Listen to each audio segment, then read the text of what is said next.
Grâce et puissance divine sur vous, chers frères et sœurs en Christ. Soyez les bienvenus sur votre chaîne Épée de la vérité. Aujourd'hui, nous allons découvrir ensemble une vérité puissante qui bouleverse toute logique humaine. L'élu marche dans la santé divine. Ce n'est pas une utopie, c'est une promesse, c'est une réalité spirituelle accessible ici et maintenant. Oui, toi qui es en Christ, toi qui es né de nouveau, racheté par le sang précieux de Jésus-Christ, tu n'es pas appelé à subir la maladie comme le reste du monde. Tu es appelé à marcher dans la santé divine, en permanence. Ce n'est pas un souhait. C'est une réalité spirituelle, une alliance, une promesse éternelle. Mais avant de plonger dans la profondeur de ce message prophétique, je t'invite à t'abonner si ce n'est pas encore fait, partager cette vidéo avec au moins 2 personnes de ton entourage, et surtout, écris en commentaire le mot « santé divine » pour déclarer par la foi que cette parole est pour toi. Maintenant, prions ensemble pour que cette parole transforme ta vie. Seigneur éternel, notre Dieu tout-puissant, nous te rendons gloire pour ce moment de révélation. Ouvre nos cœurs à ta vérité. Que chaque mot qui sortira de cette vidéo soit une semence de guérison, de puissance et de restauration. Que celui qui entend soit transformé, et que la santé divine devienne son héritage vivant. Au nom de Jésus-Christ, nous avons prié. Amen. L'élu, qui est-il? Vous, au contraire, vous êtes une race élue, un sacerdoce royal, une nation sainte, un peuple acquis, afin que vous annonciez les vertus de celui qui vous a appelé des ténèbres à son admirable lumière. 1 Pierre 2,9. 1. Tu n'es pas un simple mortel, tu es l'élu. Il est temps que tu réalises qui tu es réellement. Tu n'es pas le fruit du hasard. Tu n'es pas un produit de la chair, ni le résultat d'un accident biologique. Tu es l'élu de Dieu. Ce titre, ce statut, cette position spirituelle ne te vient pas d'un diplôme, d'une famille ou d'un mérite personnel. C'est un décret céleste. C'est une parole éternelle prononcée sur ta vie avant même la fondation du monde. En lui, Dieu nous a élus avant la fondation du monde, pour que nous soyons saints et irrépréhensibles devant lui. Éphésiens 1,4. Dieu ne t'a pas choisi par défaut. Il t'a voulu, il t'a appelé, il t'a séparé. L'élection divine est une marque d'amour, mais aussi une charge sainte. Quand Dieu dit que tu es élu, cela signifie que tu as été appelé à sortir du commun, à marcher dans une autre dimension, à porter une autre identité. Tu es sanctifié, mis à part pour les desseins glorieux de ton Père céleste. Tu n'es pas un citoyen ordinaire de ce monde. Tu appartiens à une nation sainte. Tu es un ambassadeur d'un autre royaume. Et avec cette position vient une transformation totale de ton être, esprit, âme et corps. 2. Une identité céleste. Race élue, sacerdoce royal. Le verset de 1 Pierre 2,9 est puissant et riche de révélations. Regardons chaque mot que l'apôtre Pierre utilise pour te décrire.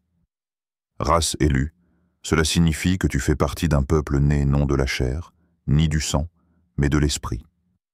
Tu es né de Dieu. Ton ADN spirituel ne vient pas d'Adam, mais du Christ. Tu as été tiré de la corruption du monde pour être greffé à la vie incorruptible du royaume.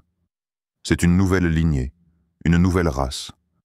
Une race qui ne ploie pas sous les lois naturelles, mais qui vit par la puissance de la résurrection. Sacerdoce royal, tu es prêtre et roi. Le rôle du prêtre, c'est d'intercéder, de représenter le peuple devant Dieu.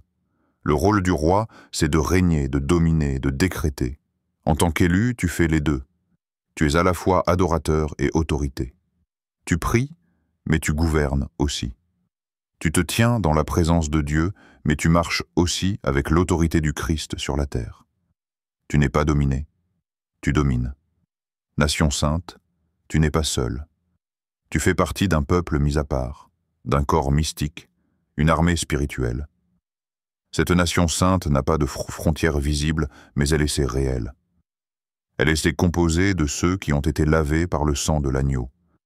Une nation qui marche selon les lois du ciel, et non selon les lois du monde. Peuple acquis, tu appartiens à Dieu. Tu es la propriété privée du Très-Haut. Il t'a racheté par le prix du sang de son Fils. Tu ne t'appartiens plus à toi-même. Ton corps, ton âme, ton esprit appartiennent à celui qui t'a aimé jusqu'à la mort. Tu es un joyau dans sa couronne, une perle précieuse qu'il garde jalousement. Et aucun démon ne peut revendiquer ce qui a été scellé par le sang de Jésus. 3. Marcher dans un autre royaume. Être l'élu, ce n'est pas une étiquette, c'est un style de vie. Ce n'est pas juste une position théologique, c'est une réalité spirituelle. Tu es né de nouveau, non d'une semence corruptible, mais incorruptible. Tu ne marches plus selon les lois naturelles. Tu vis selon un autre système, le système du royaume de Dieu. Car le royaume de Dieu ne consiste pas en paroles, mais en puissance. 1 Corinthiens 4, 20. Le système de ce monde fonctionne par la peur, l'instabilité, la maladie, l'insécurité.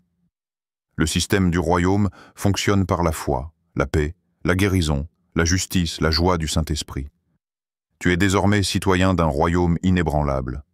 Mais notre cité à nous est dans les cieux, d'où nous attendons aussi comme sauveur le Seigneur Jésus-Christ. Philippiens 3, 20.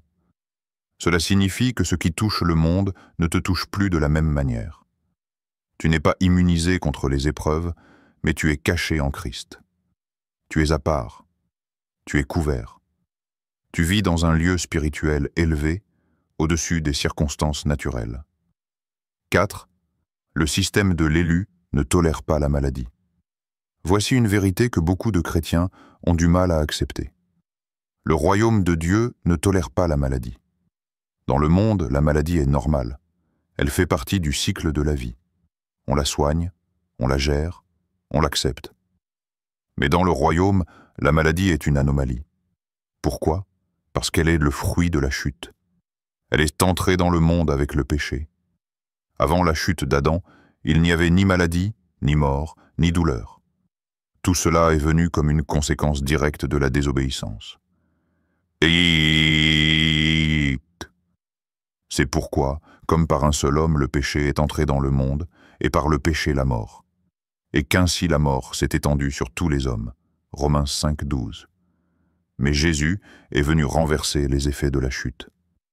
Par sa mort et sa résurrection, il a vaincu le péché, la mort et toutes ses conséquences. Cela inclut la maladie. Lui qui a porté lui-même nos péchés en son corps sur le bois. Par ses meurtrissures, vous avez été guéris. 1 Pierre 2, 24. Tu dois comprendre que la guérison n'est pas seulement une promesse future. C'est un droit présent. C'est l'héritage des enfants de Dieu. En tant qu'élu, tu ne tolères pas la maladie dans ton corps comme une normalité. Tu la combats, tu la refuses, tu la repousses, car tu es racheté. Ton corps a été payé. Tu n'es plus sous la malédiction. Christ nous a rachetés de la malédiction de la loi, étant devenu malédiction pour nous. Galates 3,13. 5. La conscience de l'élu, une mentalité de vainqueur. L'élu ne pense pas comme tout le monde. Il ne réagit pas comme tout le monde. Il a une conscience différente. Il sait qu'il est plus que vainqueur. Il ne vit pas selon ses émotions, mais selon la vérité de la parole de Dieu. Cette conscience doit être renouvelée chaque jour. Car le monde veut te faire croire que tu es faible, ordinaire, impuissant. Mais Dieu te dit, tu es mon élu. Tu es revêtu de puissance. Et si l'esprit de celui qui a ressuscité Jésus d'entre les morts habite en vous, celui qui a ressuscité Christ rendra aussi la vie à vos corps mortels par son esprit. Romains 8, 11. Tu as la vie de Dieu en toi. Tu n'es pas simplement un homme ou une femme spirituelle. Tu es un temple vivant de la puissance de Dieu. Et cette puissance ne tolère pas l'oppression, la maladie, ni la défaite. Elle triomphe. Elle guérit. Elle restaure. 6. L'élu marche par foi, non par vue. Tu ne dois pas te laisser guider par les symptômes, les rapports médicaux ou les circonstances.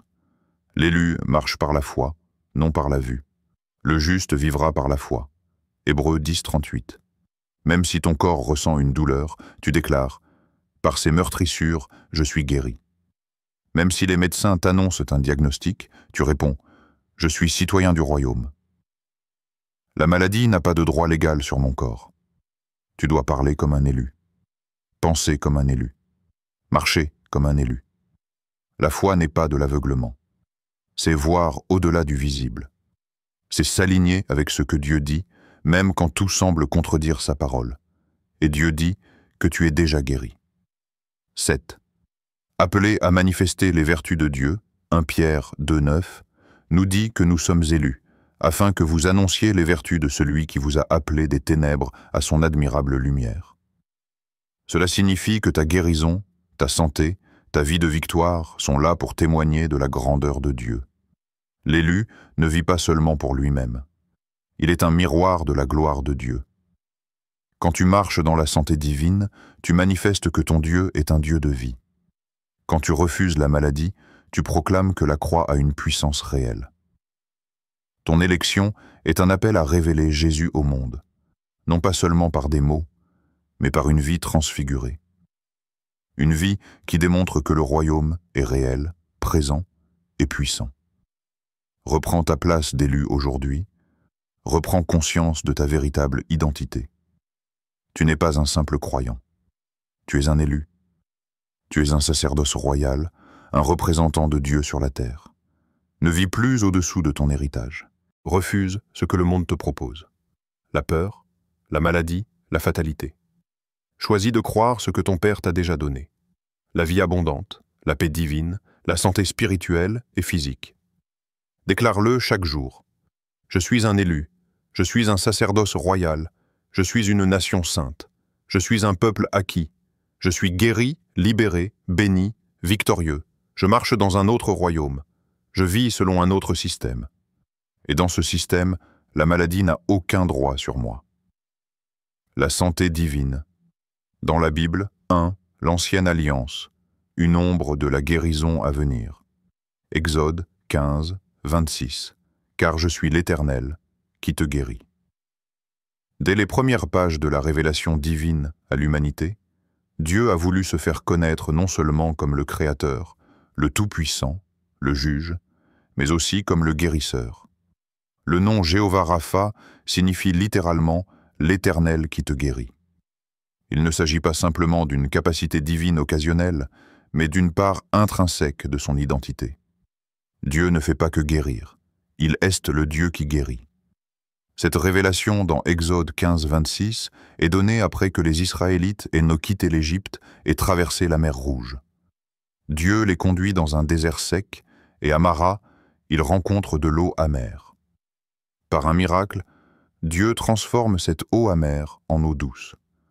Ensuite, il déclare « Je suis l'Éternel qui te guérit ». Ici, Dieu pose les fondements spirituels de la santé divine. Il relie l'obéissance à sa parole à la protection contre les maladies. Ce n'est pas une simple promesse conditionnelle, c'est une déclaration d'identité. Dieu affirme « Je ne suis pas seulement ton libérateur de l'esclavage physique, Égypte, je suis aussi ton libérateur des maladies physiques. » Ce fondement se renforce dans toute la marche d'Israël dans le désert. Le peuple d'Israël marche pendant 40 ans dans des conditions difficiles, dans un désert brûlant, sans hôpital, sans médecin moderne, sans pharmacie. Et pourtant, Psaume 105, 37, il fit sortir son peuple avec de l'argent et de l'or, et il n'y eut dans ses tribus aucun faible. Aucun faible. Cela veut dire pas de malade, pas de boiteux, pas d'infirme. Tous les enfants d'Israël marchaient debout, forts, vigoureux. Pourquoi? Parce que Dieu était leur source de santé. C'est ici que l'on découvre une vérité capitale. Dieu n'attend pas que tu sois malade pour te guérir. Il veut t'empêcher d'être malade. La manne tombait chaque jour, les vêtements ne s'usaient pas, et le peuple restait en santé. Ce n'est pas une fiction, c'est la puissance préventive de la santé divine. Ce que Dieu a fait pour Israël, il désire encore plus le faire aujourd'hui pour son peuple racheté par le sang de Jésus. 2. La nouvelle alliance. La guérison par la croix de Jésus. Matthieu 8, 17. Il a pris nos infirmités et il s'est chargé de nos maladies. Le ministère terrestre de Jésus était caractérisé par la guérison. Chaque ville qu'il visitait était témoin de la puissance de Dieu. Les aveugles voyaient, Les sourds entendaient, les paralytiques marchaient, les lépreux étaient purifiés. Mais ce n'était pas une démonstration de pouvoir sans but. C'était l'accomplissement de la prophétie d'Ésaïe 53. Ce sont nos souffrances qu'il a portées, c'est de nos douleurs qu'il s'est chargé. Par ses meurtrissures, nous sommes guéris. La croix n'a pas seulement effacé nos péchés, elle a également brisé le pouvoir de la maladie sur notre corps.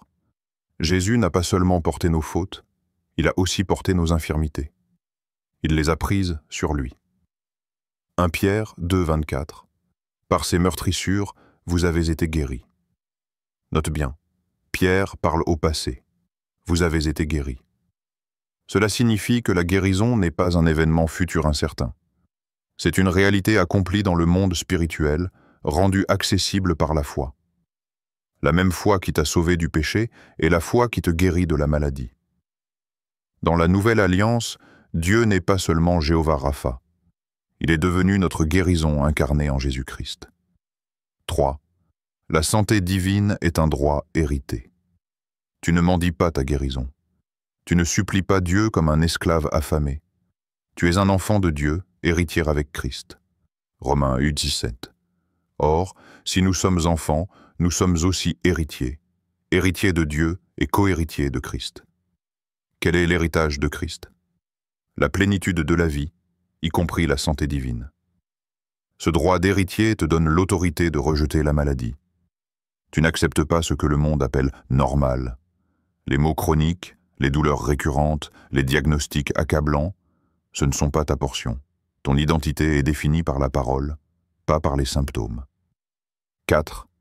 La foi, canal de la santé divine, Hébreux 11, 1. Or la foi est une ferme assurance des choses qu'on espère, une démonstration de celles qu'on ne voit pas. Tu n'as pas besoin de voir la guérison pour la posséder. Tu la possèdes par la foi. Et la foi vient de la parole de Dieu, Romains 10, 17. Ainsi, la foi vient de ce qu'on entend, et ce qu'on entend vient de la parole de Christ. Plus tu entends parler de la santé divine, plus tu actives cette foi. La foi est le canal qui amène dans le visible ce qui a déjà été accompli dans l'invisible. 5. Les actes de Jésus comme modèle éternel. Jésus est le modèle parfait de la volonté de Dieu. Il a dit, Jean 14, 9, « Celui qui m'a vu a vu le Père ». Si tu veux savoir ce que Dieu pense de la maladie, regarde Jésus. Jamais il n'a dit « Cette maladie est pour ta sanctification ». Au contraire, il guérissait tous ceux qui venaient à lui avec foi. La guérison était sa réponse constante à la souffrance. Acte 10, 38. Vous savez comment Dieu a oint du Saint-Esprit et de force Jésus de Nazareth, qui allait de lieu en lieu, faisant du bien et guérissant tous ceux qui étaient sous l'empire du diable, car Dieu était avec lui. Ce verset est un résumé clair. La maladie vient du diable, la guérison vient de Dieu. Jésus faisait du bien. Il guérissait tous. Et aujourd'hui, il n'a pas changé. Hébreux 13, 8. Jésus-Christ est le même hier, aujourd'hui et éternellement. 6. Ton corps, le temple du Saint-Esprit. 1 Corinthiens 6, 19. Ne savez-vous pas que votre corps est le temple du Saint-Esprit qui est en vous, que vous avez reçu de Dieu et que vous ne vous appartenez point à vous-même? Tu es porteur de la présence de Dieu. Et la maladie n'a aucun droit dans le temple de Dieu. Tu dois commencer à voir ton corps comme une habitation sainte, où la maladie est une intrusion illégale. Tu as l'autorité spirituelle de rejeter cette intrusion par la foi, par la prière et par la proclamation de la parole. La santé divine n'est pas une illusion pieuse, ni une option secondaire. C'est un héritage, une alliance, une démonstration de l'amour de Dieu, de l'Ancien au Nouveau Testament. Dieu révèle sa volonté, que son peuple vive en santé. Ton rôle est de croire, de recevoir et de marcher dans cette vérité. Déclare aujourd'hui, « Je suis racheté par le sang de Jésus. Par ses meurtrissures, je suis guéri. Mon corps est le temple du Saint-Esprit. Je refuse la maladie. Je marche dans la santé divine. Amen. Et souviens-toi, bien-aimé, que ce que Dieu a promis, il est fidèle pour l'accomplir.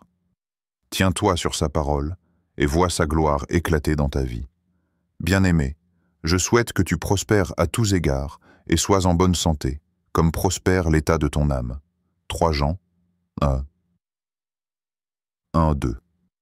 Comment activer la santé divine chaque jour? Bien-aimé, comprendre que tu es l'élu est une chose, mais vivre quotidiennement dans la réalité de cette vérité en est une autre. La santé divine n'est pas un simple concept théologique à admirer de loin, mais une promesse concrète à expérimenter chaque jour. Dieu ne veut pas que tu sois spectateur de la guérison des autres. Il veut que toi aussi tu vives dans une santé surnaturelle. Mais comment activer cette santé divine? Comment marcher dans la guérison chaque jour, même face aux attaques, aux symptômes ou à la peur? La parole de Dieu nous donne des clés précieuses. Approfondissons-les ensemble. 1. Déclare la parole. Proverbe 18, 21. La mort et la vie sont au pouvoir de la langue. Quiconque l'aime en mangera les fruits. La première clé, c'est ta bouche. Le pouvoir de vie et de mort se trouve sur ta langue. Cela signifie que ta santé physique est directement liée à ce que tu déclares chaque jour. Ton corps répond à tes paroles. Ton atmosphère obéit à ta confession. Si tu dis sans cesse « Je suis malade, je vais tomber, j'ai peur de cette douleur », tu ouvres la porte à la maladie. Mais si tu déclares « Je suis guéri par les meurtrissures de Jésus », aucune arme formée contre moi ne prospérera, la vie de Dieu coule dans mes veines. Alors tu actives la santé divine. Souviens-toi, même Dieu a créé l'univers par la parole.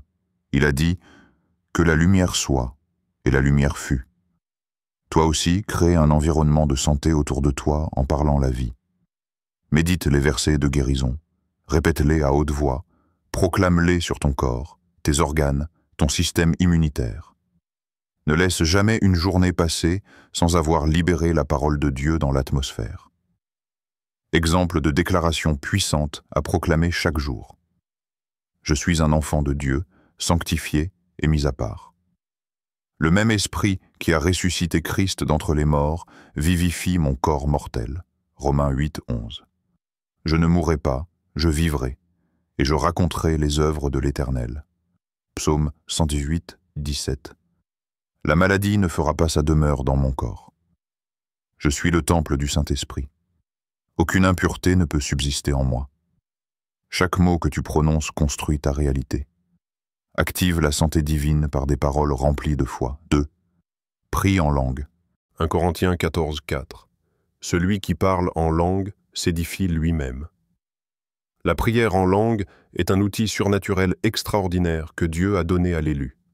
Elle dépasse l'intelligence humaine et touche directement le monde spirituel. Lorsque tu pries en langue, tu actives la puissance de Dieu en toi. Tu déclenches des mécanismes célestes qui ne sont pas perceptibles à l'œil nu, mais qui ont un effet réel dans ton corps et ton esprit. Beaucoup de chrétiens négligent cette arme, pensant qu'elle n'est utile que dans les réunions d'église. Mais en réalité, la prière en langue te permet d'édifier ton être intérieur, de renforcer ton système spirituel et de faire descendre la volonté parfaite de Dieu dans ta vie, y compris sa volonté de santé divine. Chaque jour, prends du temps pour prier en langue. Même si tu ne comprends pas ce que tu dis, le Saint-Esprit sait exactement ce que ton esprit est en train de proclamer. Souvent, tu es en train d'ordonner à ton système immunitaire de fonctionner normalement, de repousser une attaque virale ou de renforcer un organe affaibli. De nombreux témoignages racontent comment des gens ont été guéris simplement en passant du temps à prier en langue, sans prier spécifiquement pour la guérison. C'est la manifestation de la sagesse divine. N'oublie pas que la santé divine est déjà en toi et que prier en langue est une manière de l'activer. 3. Marche dans la sainteté. 1 Corinthiens 6, 19, 20. Ne savez-vous pas que votre corps est le temple du Saint-Esprit qui est en vous? Glorifiez donc Dieu dans votre corps. Dieu est saint. Et pour que sa présence demeure en toi de façon manifeste, tu dois choisir la voie de la sanctification.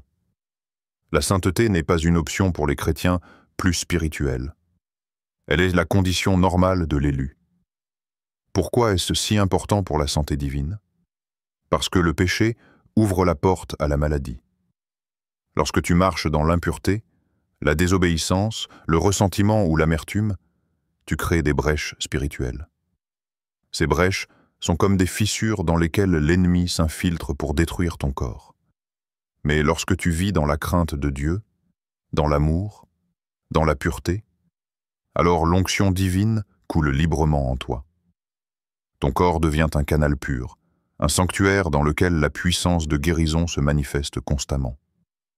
Cela ne veut pas dire que Dieu punit chaque faute par une maladie, non. Mais il y a des lois spirituelles. Ce que tu sèmes, tu récoltes. Si tu sèmes l'impureté, tu récoltes la faiblesse.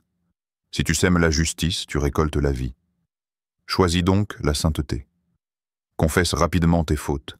Évite les sources de souillure. Honore ton corps, car c'est le temple du Dieu vivant. Et souviens-toi, dans un temple pur, Dieu manifeste sa gloire. Et sa gloire chasse toute maladie. 4. Louange et adoration. Psaume 22, 3. Tu es saint, tu sièges au milieu des louanges d'Israël. La louange est une atmosphère. Et là où l'atmosphère de louange règne, la maladie ne peut pas rester. Pourquoi? Parce que Dieu y établit son trône. Et là où Dieu siège, l'ennemi doit fuir. Lorsque tu chantes, lorsque tu adores, tu invites la présence tangible de Dieu dans ton environnement. Et cette présence guérit. C'est pourquoi souvent, pendant des moments de louange profonde, sans même qu'on impose les mains, des gens sont guéris. Car Dieu agit directement. Son feu consume les impuretés, restaure les cellules, redonne vie aux os desséchés. La louange transforme ton salon en sanctuaire. Elle transforme ta voiture en hôpital céleste. Elle transforme ton lit en hôtel de guérison. Ne réserve pas la louange au culte du dimanche. Fais-en un style de vie. Chaque matin, commence ta journée par quelques minutes de louange. Mets de la musique chrétienne qui élève Jésus. Chante avec ton cœur. Et tu verras la puissance de Dieu se manifester dans ton corps. Tu commenceras à sentir une énergie surnaturelle, une paix intérieure, un feu qui consume toute trace de faiblesse. Souviens-toi, le diable ne supporte pas un adorateur, la maladie non plus. Car là où l'on adore Dieu en esprit et en vérité, la santé divine devient la norme. Activer la santé divine n'est pas un événement ponctuel. C'est un style de vie. C'est une marche quotidienne où chaque décision, chaque parole, chaque pensée est alignée avec le ciel. Dieu t'a déjà tout donné. Ce n'est pas à lui de redonner encore. C'est à toi d'activer ce qu'il a déposé en toi. Alors aujourd'hui, engage-toi à proclamer la parole avec foi, prier en langue avec zèle, marcher dans la sainteté avec crainte de Dieu et élever la louange comme une offrande continuelle. Et tu verras, la santé divine ne sera plus un rêve, mais une réalité vivante en toi. Tu seras le témoignage vivant que Jésus est toujours le Dieu qui guérit. Tu es l'élu. Tu n'es pas né pour vivre brisé, malade, abattu. Tu es né de nouveau pour régner, pour marcher dans la lumière, pour refléter la gloire de Dieu. Alors marche dans cette identité. Ne vis plus comme un simple humain, vis comme un fils du royaume. Tu es protégé, tu es béni, tu es guéri. Frère, sœur, si cette parole a touché ton cœur, écris dans les commentaires « Sainteté ». Cela scelle ta foi et ton engagement à marcher comme l'élu. Abonne-toi à l'épée de la vérité. Active la cloche. Partage cette vidéo avec au moins 3 personnes que tu veux voir marcher dans la santé divine. Et reviens ici pour témoigner, prière de clôture. Seigneur Dieu Tout-Puissant, merci pour la révélation de notre identité en Christ. Merci parce que nous ne sommes pas n'importe qui. Nous sommes ton peuple élu, ton sacerdoce royal. Aujourd'hui, je déclare que nous marchons dans la santé divine. Toute maladie est illégale dans notre corps. Tout symptôme est rejeté. Par la puissance du sang de Jésus, nous sommes fortifiés, renouvelés et remplis de vie. Saint-Esprit, remplis chaque auditeur de cette vérité vivante, et qu'il marche, dès aujourd'hui, comme de véritables élus de Dieu, au nom de Jésus-Christ. Amen.